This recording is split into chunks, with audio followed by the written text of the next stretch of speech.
அனைவருக்கும் வணக்கம். நான் உங்கள் ஜோதிடர் சதயம் சண்முகராஜா.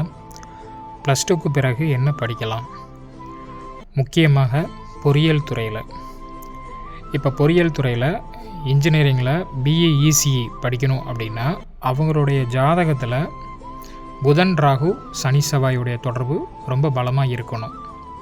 அதே போல் ட்ரிபிள் இ டிபார்ட்மெண்ட் எடுக்கிறாங்க அப்படின்னா செவ்வாய் ராகு சனி புதன் ஜாதகத்தில் பலமாக இருக்கணுங்க. சிஎஸ்சி ஐடி டிபார்ட்மெண்ட் எடுக்கணும் அப்படின்னா சனி சந்திரன் செவ்வாய் புதன் ராகுவுடைய தொடர்புகள் பலமாக இருந்தால் தான் சிஎஸ்சி ஐடி டிபார்ட்மெண்ட் எடுக்க முடியும். சிவில் டிபார்ட்மெண்ட் எடுக்கணும் அப்படின்னா செவ்வாய் சனி புதன் ரொம்ப ஸ்ட்ராங்காக இருக்கணும். மெக்கானிக்கல் டிபார்ட்மெண்ட் எடுக்கணும் அப்படின்னா செவ்வாய் சனி ராகு பலமாக இருக்கணும். ஏரோநாட்டிக்கல் டிபார்ட்மெண்ட் எடுக்கணும் அப்படின்னா செவ்வாய் சனி புதன் ராகுவுடைய தொடர்புகள் ரொம்ப பலமாக இருந்தால் தான் எடுக்க முடியும். ஸோ இதை இந்த கிரக தொடர்புகளை வச்சு தான் ஒருவருடைய படிப்பை நம்ம தீர்மானம் பண்ண முடியும்.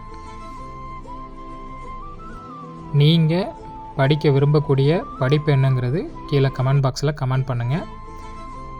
அந்த படிப்புக்கான கிரக சேர்க்கை, கிரக அமைப்பு எப்படி இருக்கும் அப்படிங்கிறத நான் அடுத்த வீடியோவில் ஒரு பதிவாக போடுறேன். நன்றி, வணக்கம்.